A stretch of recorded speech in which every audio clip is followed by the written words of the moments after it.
성부와 성자와 성령의 이름으로 아멘. 성모님의 마음을 우리가 품고 부부 사랑을 이어갈 수 있도록 성모성 마치겠습니다. 은총이가 되가신 마리아님 기뻐하소서. 주님께서 함께 계신 여인 중에 복되시며 태중의 아들 예수님 또한 복되시나이다.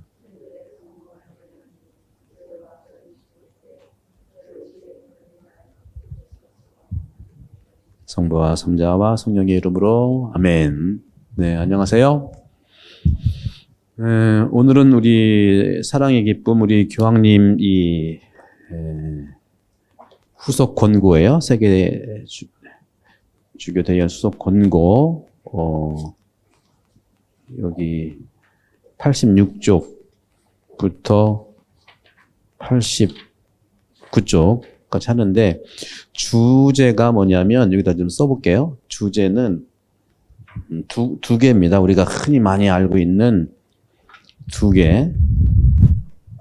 그러니까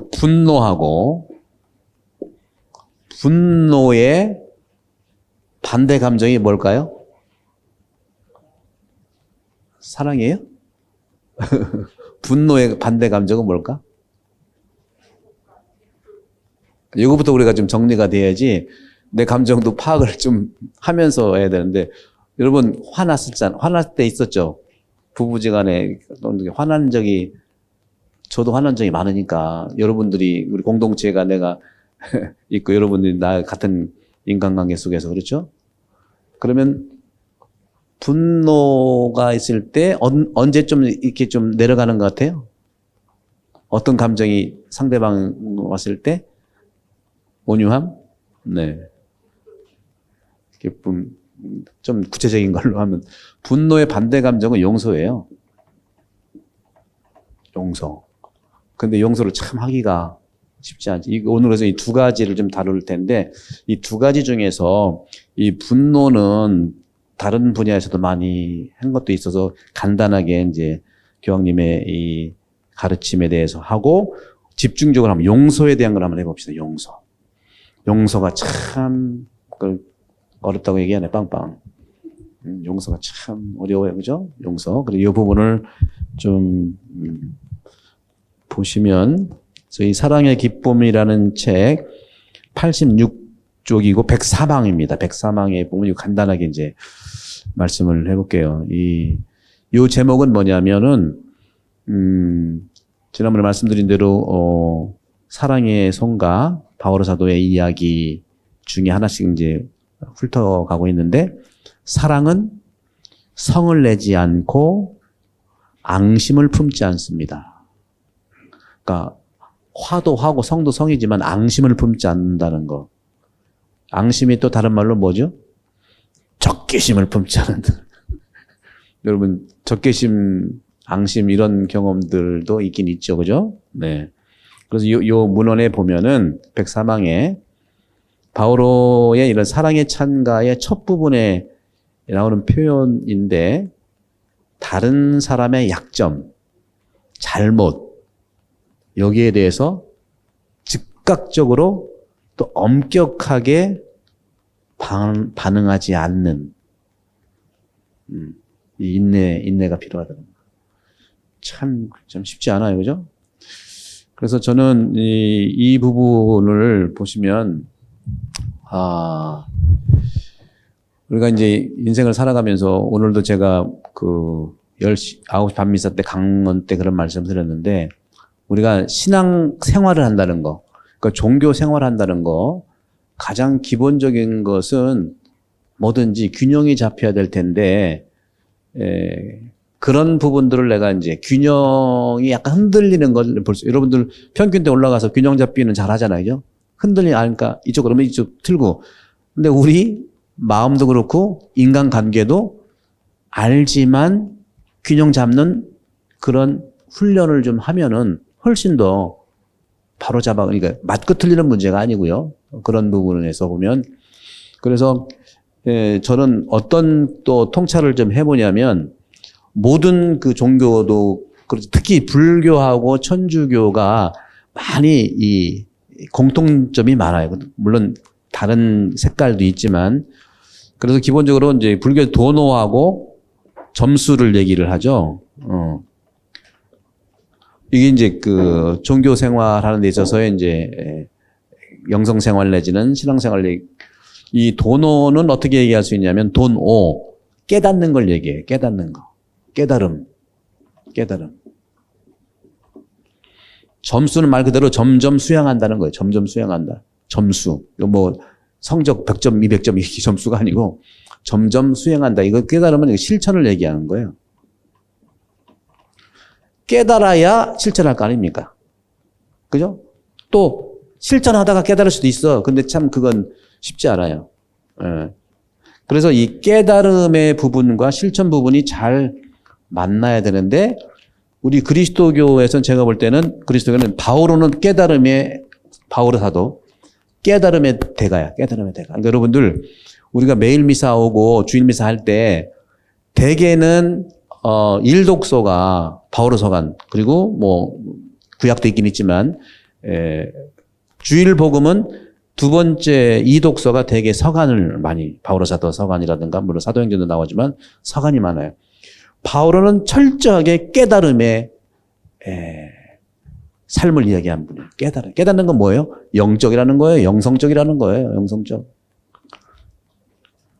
그러니까 바오로의 관점에서 우리가 그런 물론 용서에 대한 얘기가 나오지만 용서. 예수님이 한 말씀 중에서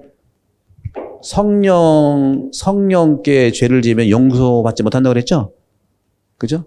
근데 뭐 일반 복음도 마찬가지고 물론 요즘에 이제 많이 또 읽기긴 하지만 아직 우리 그리스도교에서는 많이 영향을 받지 않는 뭐 도마복음도 그런 얘기하지만 아버지한테 죄 짓는 건 용서할 수 있다. 아들은 나한테 죄 짓는 건 용서할 수 있다. 다만 성령께 죄를 지으면 절대 용서할 수 없다. 그 빗대어 얘기한다면 여러분들 저 욕하는 거 용서할 수 있어요. 저 용서할 수 있고 뭐 죄 짓는 거는 말하면 좀 그렇지만 그 다음에 뭐 그럴 수는 없겠지만 뭐 우리 주교님 그런데 왜 성령께 죄를 지은 사람은 결코 용서받지 못한다는 건 뭐냐? 사실 아버지나 아들은 보이는 거예요. 이걸 이제 좀 어려운 말로 실체란 말로 실체는 내가 있고요. 그죠? 내가 있죠? 나라는 실체가 있고 내 실체 속에 안 보이는 또 나도 있잖아. 그죠? 그러니까 설명을 하다 보면은 이게 삼위일체에 대한 부분도 되지만 그 당시에 삼위일체를 뭐 일부러 얘기하려고 하는 얘기는 아니고 나중에 형성된 건데 삼위일체는 381년에 다 삼위일체 종교로서의 그 신앙이 완성된 거예요. 근데 뭐 성경 이런 건 뭐 100세기 전에 1세기 전에 다 형성된 거니까 삼위일체 경향 쓴 건 아니고 그런 경향도 있는 거죠. 아버지, 아들 이 얘기하는 것은 실체에 대한 것은 뭐라고 할 수 있다. 보이는 것에 대해 뭐라고 할 수 있다. 그런데 성령은 안 보이는 거거든요. 안 보인다는 건 뭐냐? 안 보인다는 것은 바로 근본적인 인간의 내면에 대해서 부정한다고 하는 것은 뭐냐? 자신을 부정한다는 거예요. 여러분들도 신앙생활하면서 뭐 그런 게 있겠죠. 여러분들 지금도 그러시는 분이 계시다고 해요. 저도 이제 정말 존경스러워. 저도 그러고 싶은데 지금도 부인 보면은 떨리는데 그렇죠? 여기 계신 분이 계세요. 제가 그래서 존경해. 지금 그거는 정말로 그렇게 말할 수 있는 건 정말 대단한 일이거든요. 그런 떨리는 것을 뭐라고 하면 그건 죄예요. 떨리는 거 뭐라고 하면 안 돼. 자기 고백이 내면의 가치인데 우리 그런 부부싸움 하다가도 건들지 말 것 알잖아 다. 그거는 성령을 못 오가는 사람은 용서할 수 없다고 하는 그런 아주 강한 그런 표현이라는 거죠. 결국 뭐냐. 보이는 것에 대해서는 우리는 이렇게 저렇게 얘기할 수는 있다는 겁니다. 그렇지만 그 보이게 하는 그것. 그게 성령이거든요. 전부 나로 살아갈 수 있도록 하는 하느님의 나를 근거로서 만든 사랑을 거부하는 거. 너무 추상적인가요? 뭐 감은 좀 잡으시죠? 저도 얘기하면서 감이 잡히는 건지 안 잡히는, 저도 지금 떨리고 있어. 내 떨리는 걸 뭐라고 하면 그건 용서 안 써. 내가 말은 실수를 할 수 있어도 이스님님 이거 말 잘못 썼네요. 이거 뭐 영성인데 영작으로 썼네. 그거는 괜찮아.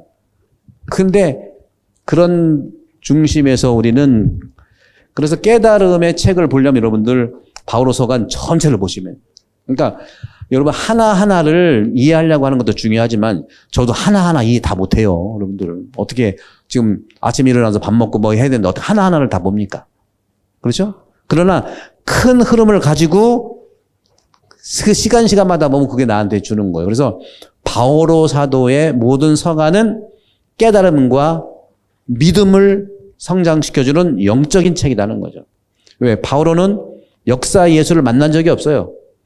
부활한 예수를 만났기 때문에 그런 것이고, 어느 면에서는요, 이 실천, 점수에 해당되는 것은 예수님이 얘기한 거예요.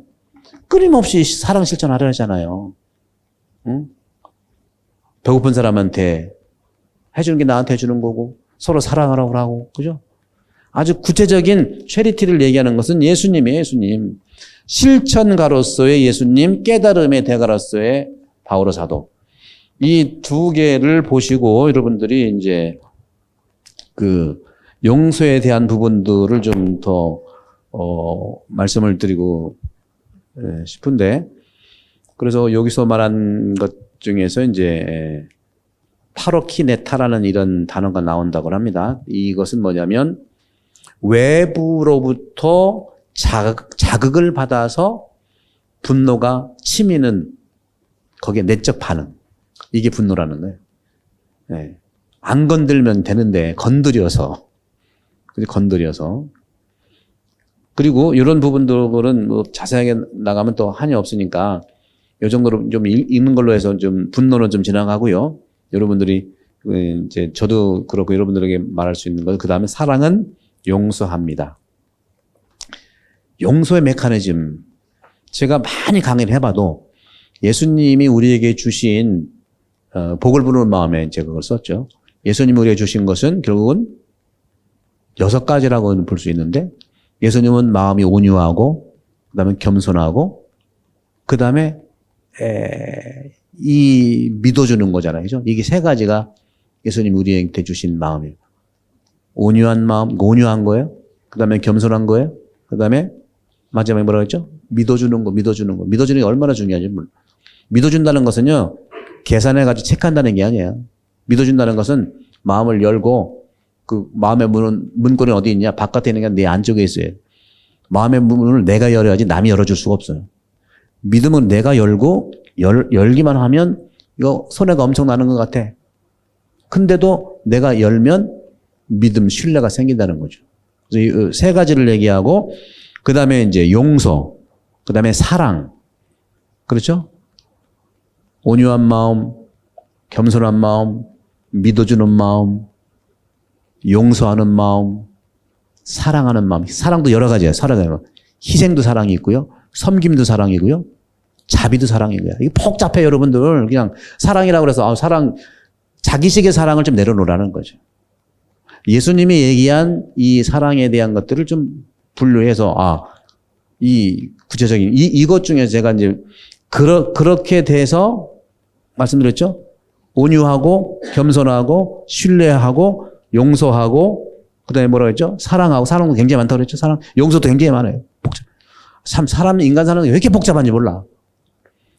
사랑하고 그다음에 구체적으로 이런 것들을 총망라한 거, 온유하고 뭐죠? 뭐라고 했죠? 겸손하고 또 뭐라고 했죠? 믿음을 주는 거, 신뢰하고 그다음에 용서하고 그다음에 사랑하고, 이 총 5개를 망라하는 게 긍정하고 칭찬인 거예요. 대단한 열매입니다. 포도나무에서 포도가 나와야지. 포도나무에서 호두 나오면 되겠어? 이게 예수님이 하는 얘기예요. 호두나무에서 호두가 나오고 호두나무에서 감 나오면 되겠어? 대박가겠지. 긍정과 칭찬은 내가 해석하는 거예요. 이 5개의 아주 구체적인 열매다. 현재에서는 우리한테 필요한 거. 긍정적인 말, 걱정이 많은 사람들은요, 걱정의 열매를 낼 수밖에 없어. 걱정을 많이 하는데 거기 사랑의 포도주가 나오겠어? 오늘 복음이 그거잖아요. 오늘 걱정은 내일 해라. 미루라는 게 아니라 바로 중심을 잡아라는 건데 이 5개 중에서 여러분 요도 한번 재밌을 거예요. 한번 통계를 내봅시다. 통계. 저도 오래 강의하면 통계는 다 결과는 뻔한데 한번 뻔한 거 한번 볼게요. 보세요. 재밌게. 첫째, 온유. 두 번째, 뭐예요? 겸손. 세 번째, 신뢰. 네 번째, 용서. 다섯 번째, 사랑. 그 다음에 이제 이것들의 결론으로서 긍정적인 말, 칭찬하는 말, 이게 얘기다. 그래서 긍정하고 칭찬하는 사람은요, 이걸 모르더라도 이것만 하면 이 내공이 다 쌓인 거야. 그렇게 보셔야 된다. 그러니까 이 중에서 여러분들 가장 하기 편한 게 어떤 거예요, 여러분들 중에서? 가장 하기 편하다. 1번이 편하다. 손 들어보세요. 없네. 1번이 편해요? 1번 나오셨고. 2번이 편한 사람, 살아가기 2번이 편한 사람, 3명 나오셨고. 신뢰가 편하다. 2번 들어도 괜찮아, 여러분들. 용서가 편하다. 아무도 없을걸? 아무도 없을 거예요. 아무도 없을 거야. 내가 먼저 말하잖아. 말해서 안 든 건 아니지. 그러니까 말하지 않았다고 하면 손들. 용서가 편하다. 한 번에. 왜냐면 떨리는 분이거든. 떨리는 분. 이게 편하다. 긍정 칭찬이 편하다. 그래서 많이 드네. 내공이 세네. 그러면 이 6가지 중에서 하나만 골라라 갑시다. 가장 어려운 게 뭐예요? 가장 어려운 게 이거예요? 가장 어려운 한번 손 들어보세요. 가장 어려운 게 용서도 한번 손 들어보세요. 나도 손 들어 이게. 나도 손 들어. 이게 현실인 것 같아요. 그래서 오늘은 여기 이제 분노에 대한 거는 뭐 여러 가지 이제 있지만 이거는 이제 단순하게 좀 넘어가고요. 104항에 보면 복음에 그러니까 이 분노, 성내지한 앙심을 품지 않는 거에 대해서는 우리 자신 눈 속에 있는 들보를 못 보면서 그렇게 하느냐. 그래서 이 교황님이 후속 권고에 여러 가지 말이 나와요. 여러 가지 말이 나오는데 악에 굴복 당하지 마십시오. 로마서 12장 21절. 바오로 사도의 말 얼마나 깨달음이에요, 이게. 그죠? 그러니까 바오로 사도의 글을 읽는다. 무조건 깨달음의 말이니까. 그렇죠? 깨달음의 말은 뭐예요? 이거 다시 한번 잠깐 이렇다 앉았다 해서 설명하는데 깨달음이라고 하는 건 뭐냐? 도노라고 똑같은 이건 믿음이라는 거, 믿음. 바오로 사도 그랬잖아요. 믿으면 구원받는다. 오직 믿음이라는 얘기를 해요. 믿음. 뭐, 루터가 처음 얘기한 게 아니에요. 바오로도 얘기했고, 아우슈등 성인도 얘기했고, 그거를 루터가 그 시대에 더 강조한 건데, 믿음. 율법으로 구원되는 게 아니라 믿음으로 구원된다고는 하시는 믿음은 뭡니까? 깨달아야 믿을 거 아니야. 깨달아야 문을 열을 거 아닙니까? 깨닫지도 못하는데 어떻게 열겠어요? 깨닫지도 못하고 남이 여니까 열어. 근데 또 닫아. 그럴 수밖에 없죠.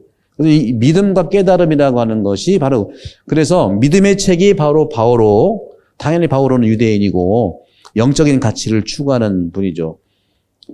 그다음에 이 점수라고 해당될 수 있는 예수님은 무슨 책이에요? 이건 믿음의 책이고 깨달음의 책이고 이거는 무슨 예수님이 쓴 복음 예수님이 쓴 게 아니지. 예수님이 말씀하신 걸 쓴 복음 무슨 책이라고요? 여러분 보기에 무슨 책? 이 책이잖아, 이 책. 사랑의 책, 사랑 실천이잖아요. 사랑의 책이에요. 사랑의 책. 이런 관점에서 읽으시라는 거지. 안 그러면, 나 좋은 말이지, 뭐, 좋은 말이야, 좋은 말. 그러면 좋은 말 하다가 좋은 말이 우리를 구원하지 않거든요. 핵심적인 그런 가치들을 가지고 여러분들 스스로가 읽을 수 있는 그런 가치들. 그러니까 저는 존중을 해요. 신부님, 제 통독을, 그 성경을 뭐 10번 했습니다. 쓰는 걸 5번에 감사하고 존경스러워. 난 못해, 그렇게. 나는 못해, 정말. 사람도요, 다독이 있고, 심독이 있어. 저는 다독 스타일은 아니에요. 사람마다 그런 스타일이 있거든요. 그래서 10번 읽었다고 어쩔 건데, 뭐 내가 존중하죠. 예수님이 10번 읽었다고 구원받는다 그런 얘기 했나? 했을지도 모르지 또. 안 써서 그렇지만. 딴 게 아니라, 그런 점에서는 여러분 핵심을 가지고 내가 이 깨닫고 그다음에 실천할 수 있는 예수님만 있었다면 우리 그리스도교가 어쩌면 모르겠어요. 어쩌면이란 말이 참 이게 그렇게 그런 말 하지 말라고 하는데 여기서는 바오로가 있었기 때문에 예수의 가치도 가서 같이 만나는 거란. 그래서 어떤 학자들은요, 바오로가 있었기 때문에 바오로를 그리스도교의 창시자라고 얘기를 해. 예수님은 바로 하느님 나라의 창시자고. 그런 점에서도 저는 그런 관점에서 여러분 주일에 한 번 미사를 오시든 매일 미사를 하시든 늘 있는 바오로 서관과 예수님의 가치를 이런 흐름을 가지고 믿음을 돈독히 하고 영적인 것, 깨달음을 얻기 위해 하나만 깨달아도 좋잖아요. 그죠? 쭉 있다가 다 못 알아들어도 돼. 하나만 봐도 돼. 예수님 말씀도 마찬가지인 거죠. 그런데 지금 이 세상은 그러면 여러분도 한번 잘 보시라는 건 지금 내가 사는 이 가정 또 내가 속해 있는 구역도 괜찮을 수도 있고 우리 이 지역도 될 수 있고 이 지역은 그러면 믿음의 사회냐 아니면 사랑의 사회냐 바라보자는 거죠. 제가 볼 때는 그런 부분도 있지만 지금은 율법의 사회 아직도 구약의 시대에 머물고 있지 않냐는 걸 절감합니다.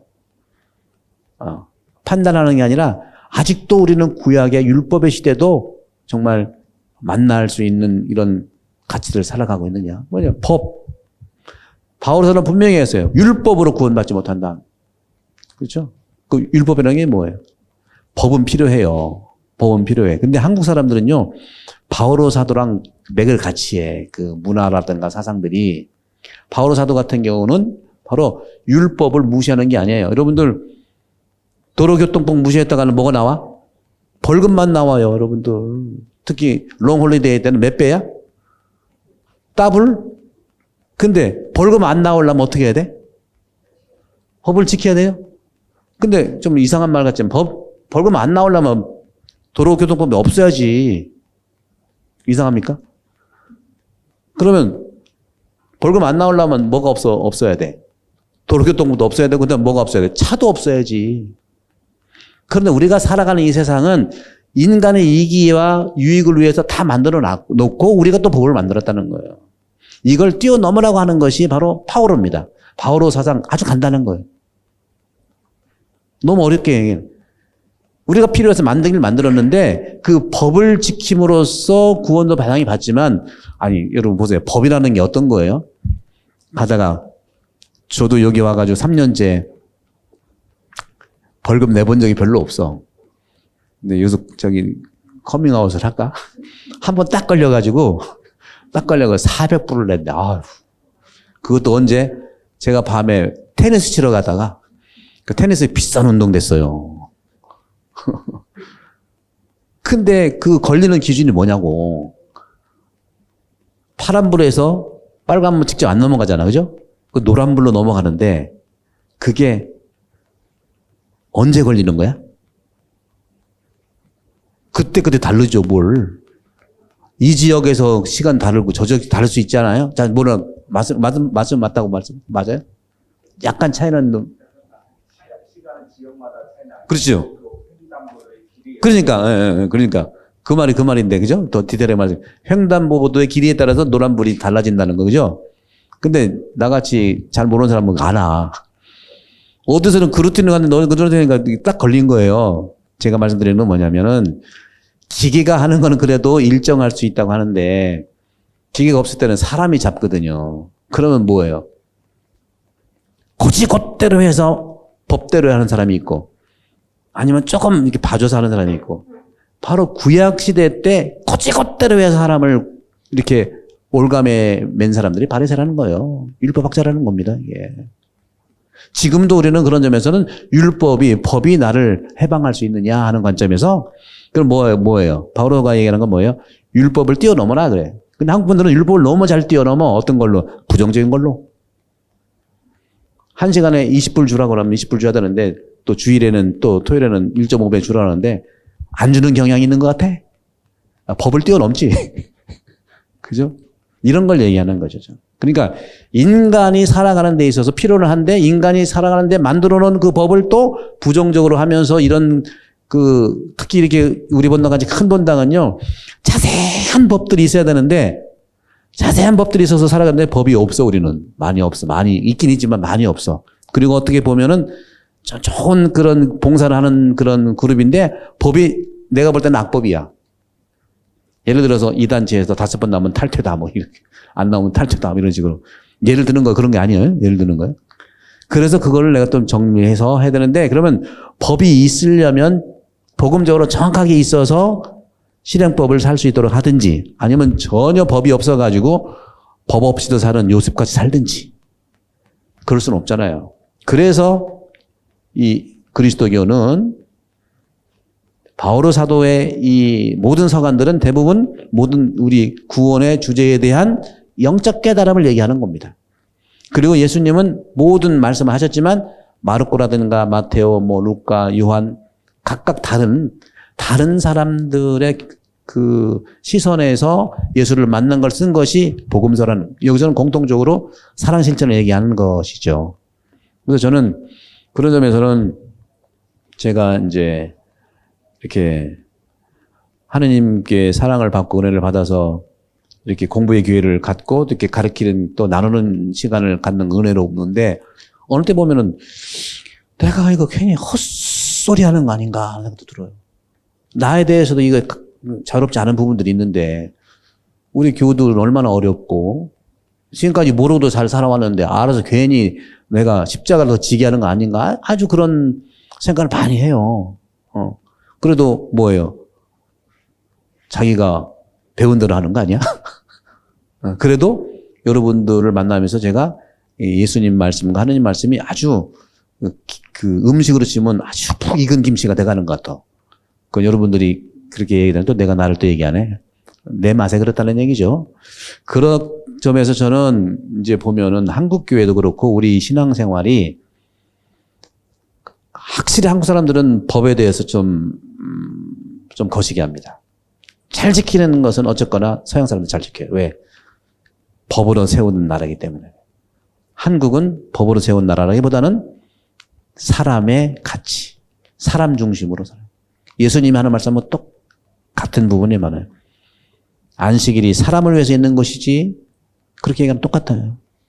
그런 점에서 여러분들이, 우리 성당도 마찬가지고 여러분들이 신앙생활, 부부생활도 마찬가지고 바로 사람을 위한 성경, 사람을 위한 법, 그렇게 있어야 되는데 그것의 가장 토대가 되는 게, 저는 바오로 사도도 마찬가지지만 특히 이제 복음서, 예수님을 만나는 부분들이 우리는 정말 내 스스로 제 강의를 통해서 동기를 받고 이제 여러분 스스로가 예수를 만나는 걸 작업을 하는 것이 좋지 않겠나. 그 방법도 여러분 다 다양하게 할 수 있지만, 방법은 자기가 원하는 방법대로 할 수 있지만 교회에서 이렇게 해보니까 이것이 더 영적인 유익이 된다는 방법을 쓸 필요가 있는 거죠. 그래서 저는 지금 작업하고 있는 것 중에 하나가 뭐냐면, 우리 교우분들한테, 여러분 포함해서는 한국에 있는 그것도 마찬가지, 전 예수님을 만나게 하고 싶어요. 정말로. 내가 만난 예수 혼자만 감춰두고 이렇게 여러분 모르니까 나만 알지 이게가 아니라, 내가 만난 예수를 통해서 여러분들도 함께 만날 수 있는, 그래서 지금은 당분간 이제 똑같이 루틴대로 하지만 지금 그 생각하고 준비하고 있는 게, 평생을 또 그런 걸 했었고, 이제 청년 예수, 그러니까 청년이 만난 예수, 그 다음에 원로가 만난 예수, 이 두 개를 좀 안내해 드릴 거예요. 그건 시간이 좀 걸리겠죠. 청년이 만난 예수는 누구냐? 마르코입니다. 마르코는 청년이에요. 그래서 청년 마르코가 만난 예수, 이거를 여러분께 나눠드릴 거고, 다음에 원로가 만난 예수는 요한이에요. 요한복음은 100년경에 쓰여진, 2세기에 쓰여진 거고, 이 청년 마르코는 뭐 60년, 70년 전 이 정도에 쓰여진 거고, 1945년에 발견된 이 도마복음이 있는데, 도마복음은 더 이전에 쓰여진 거. 발견된 것을 300년경에 필사한 도마복음이 1945년에 발견됐는데, 그는 뭐 종교계에서는 별로 관심을 안 둬요. 뭐 그러나 신약성경 학자들 사이에서는 이미 연구도 많이 하고 도마복음 얘기 많이 하는데, 아니 도마복음은 저도 다는 안 읽어봤지만 도마복음은 상당히 아시아 사람들의 그런 사고방식을 많이 담고 있는 거. 그러니까 서양 사람은 이해 못하죠. 그러니까 자기들 서양 사람 이해 못하니까 도마복음은 그렇게 중요한 것은 아닌 걸로 보고 있는 것 같아요. 그래서 어쨌거나 그런 부분들이 있어서 젊은 사람이 만난 예수, 영적인 사람이 만난 예수를 통해서 여러분들이 이 사랑의 기쁨도 그렇고 우리가 만날 수 있는 가치들을 해야 되지 않겠는가. 다만 그렇게 됐을 때 이런 책들 여러분들도 이제는 소화될 수 있는 부분들이 있다 하는 말씀 드리고 싶어요. 이런 책들이 쉽진 않거든요. 모든 신학과학을 다 마무리하고 쓴 책들이기 때문에 이 책이 맞는 말은 분명히 많지만 내가 적용하기에는 너무 어려운 거. 저런 거 마찬가지일 수 있어요. 여러분들 우리 호주에서 잡시커 또 뭐죠? 잡키퍼 이런 거 할 때 스스로 타는 것도 있지만 회계사 통해서 타는 거 있잖아요. 그죠? 출퇴근이 아니 출국하고 뭐 입국 이것도 지금은 코로나 시대이기 때문에 그런 심의를 다 변호사 통해서 하잖아요. 보이는 것도 그런데 안 보이는 이런 부분들도 누구를 통해서 할 때가 정확한 거거든요. 학교에서 선생님이 있는 것처럼. 그런데 그런 부분들이 이제 한국에서는 여러 가지로 이제 그런 기회들이 많아서 또 그런 혜택을 좀 많이 받고 있는 것도 있고 우리 이 전 세계에서 가장 큰 우리 성당에서는 그런 혜택을 그동안 지금까지는 제가 볼 때는 받긴 받았는데 예, 특강 정도로만 받은 거예요.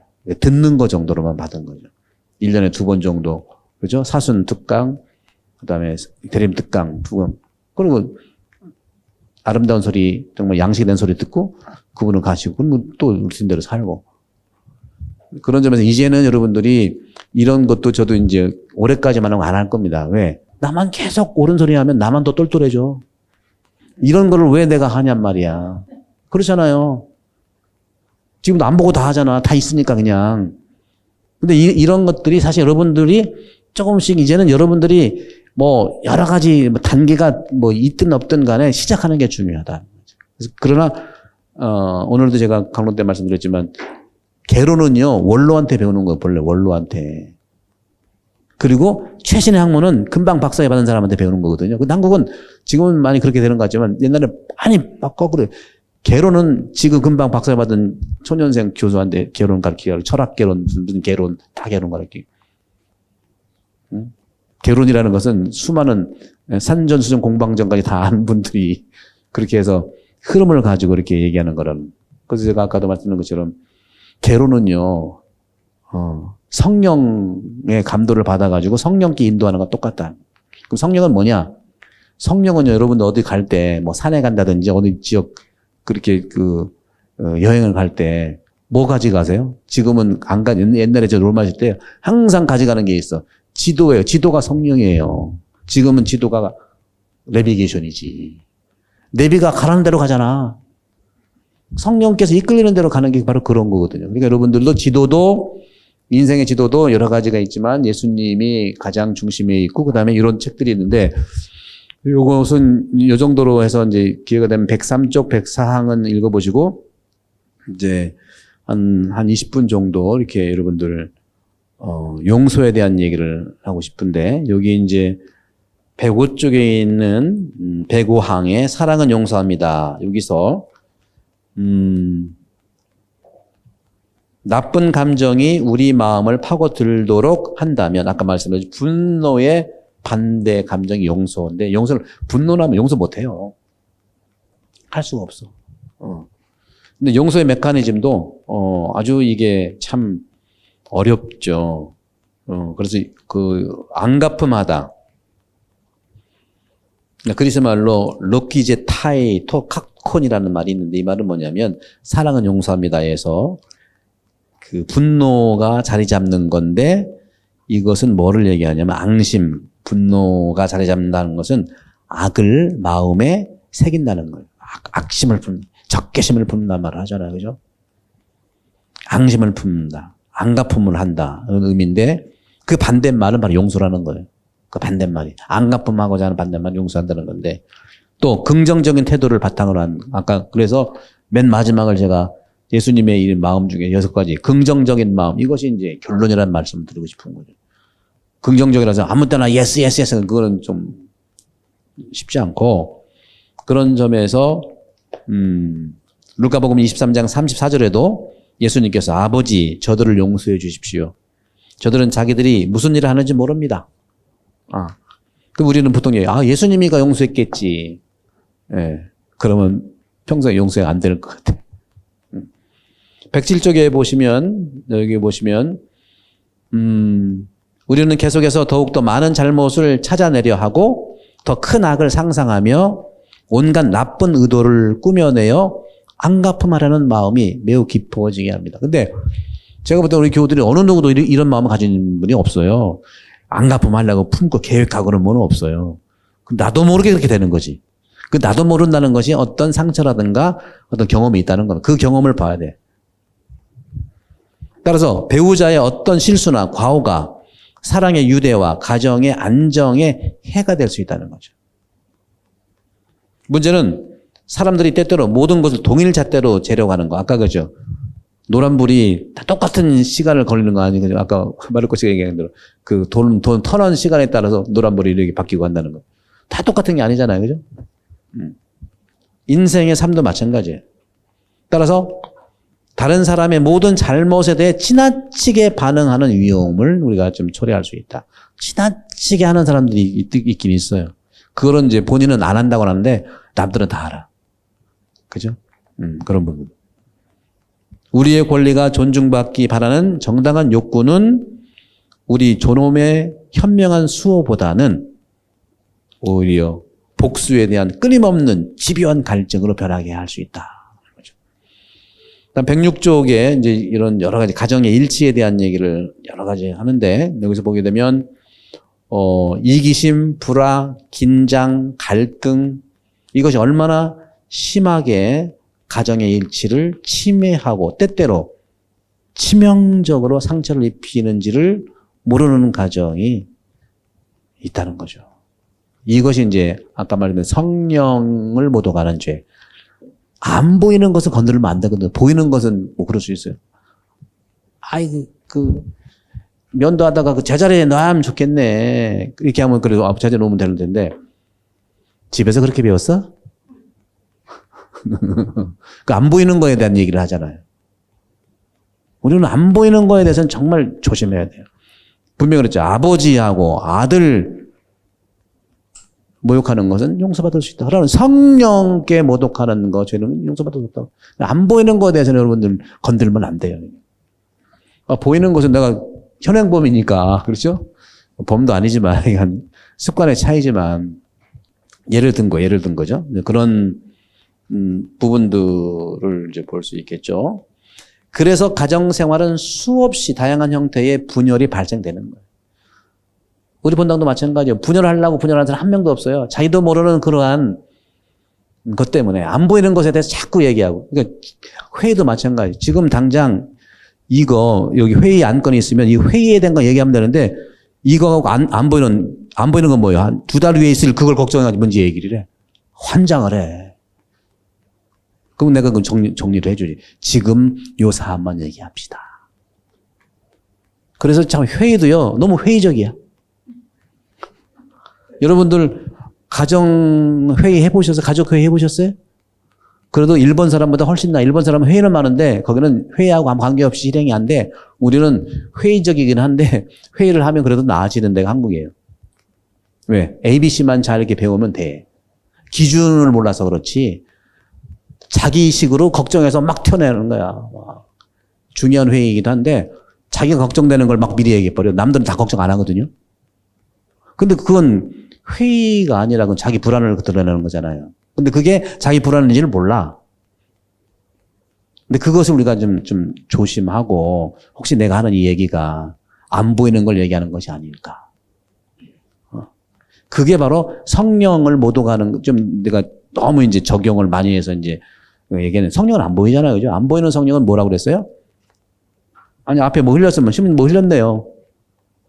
뛰세요. 그럼 뛰는데 항상 그래. 너 언제 항상 그랬어? 이 말이 죽이는 거죠. 이 말이. 그렇죠? 여러분 어떻게 생각해요? 내 생각 인간이냐? 여러분은 이런 단계 뛰어넘으셨죠? 네. 웃는 거 보니까 맞네.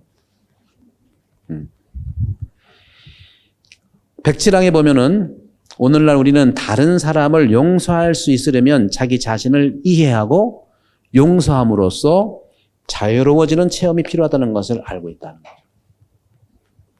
우리의 실수 또는 우리가 사랑하는 이들에게서 받게 되는 비판적 시각, 종종 이런 시각들은 자기 자신에 대한 사랑을 상실하도록 해요.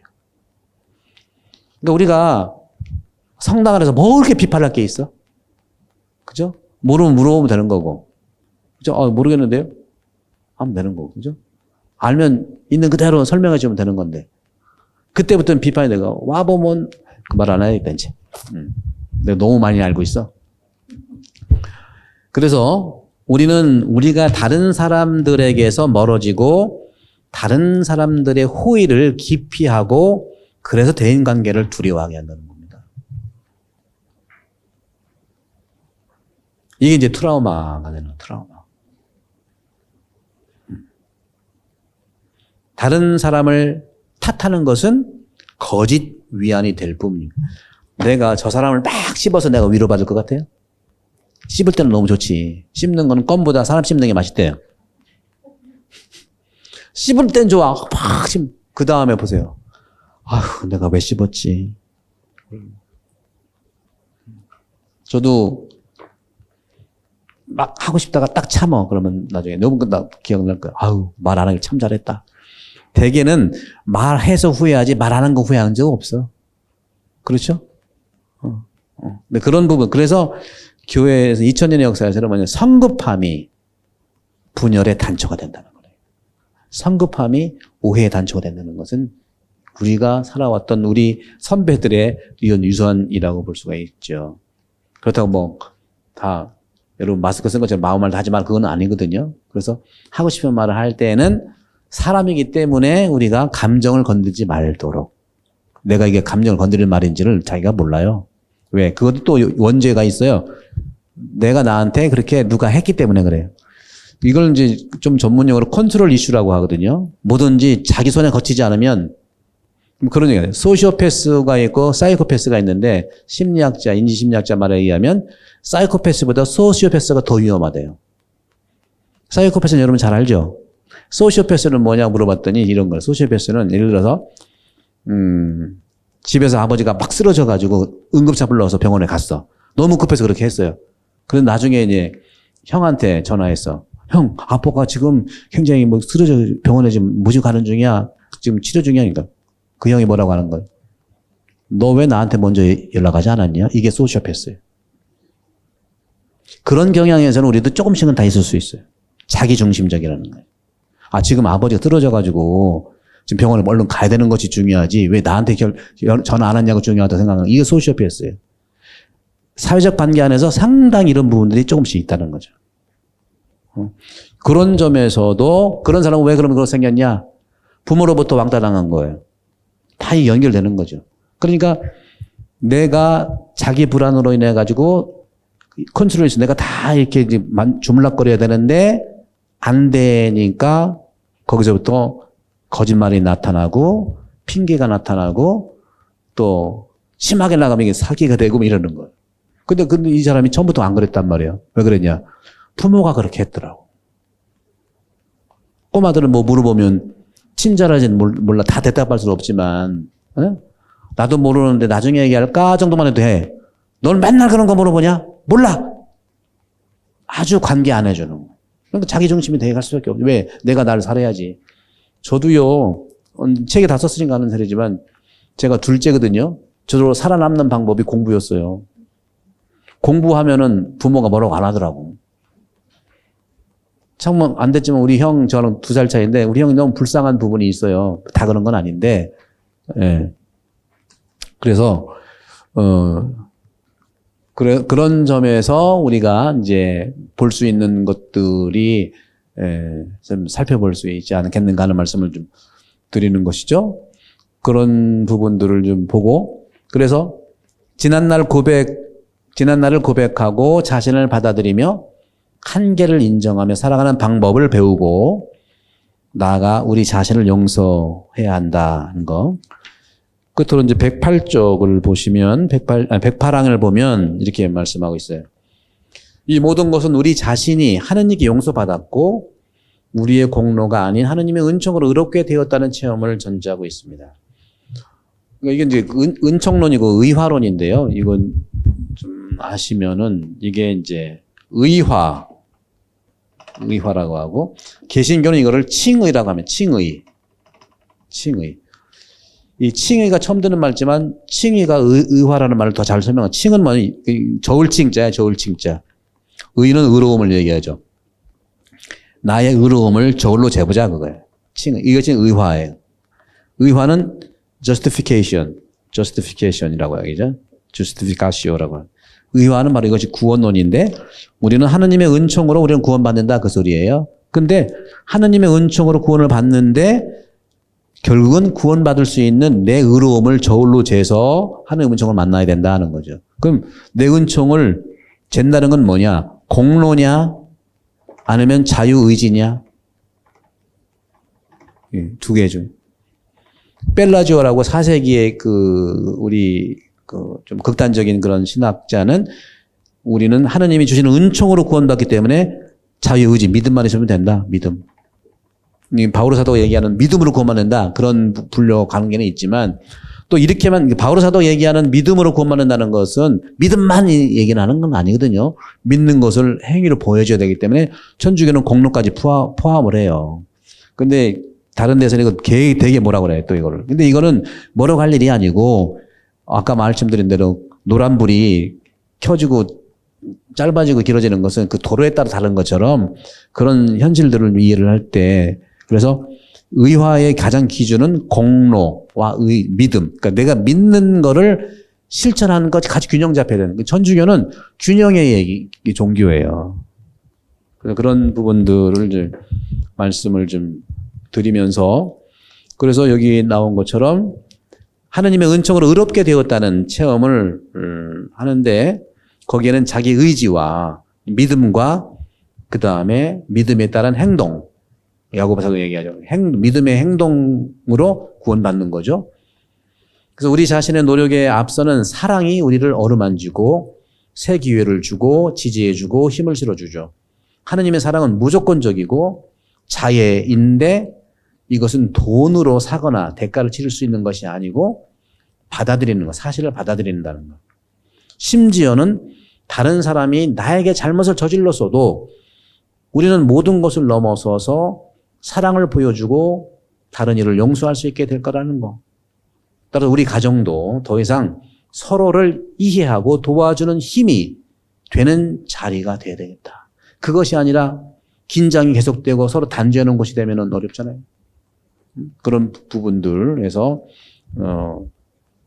이제 이 정도 말씀드리고 한 10분 정도 쉬시고 또 대화하면서 용서의 구체적인 메커니즘이 또 있는데 그거는 쉰 다음에 서로 여러분 경험, 분노도 분노지만 여러분들 용서에 대한 여러분들 이제 어려움들 뭐 이런 것들을 좀 서로 얘기하면 좋겠다는 말씀 드립니다. 성부와 성자와 성령의 이름으로 아멘. 영광이 성부와 성자와 성령께 성부와 성자와 성령의 이름으로 아멘.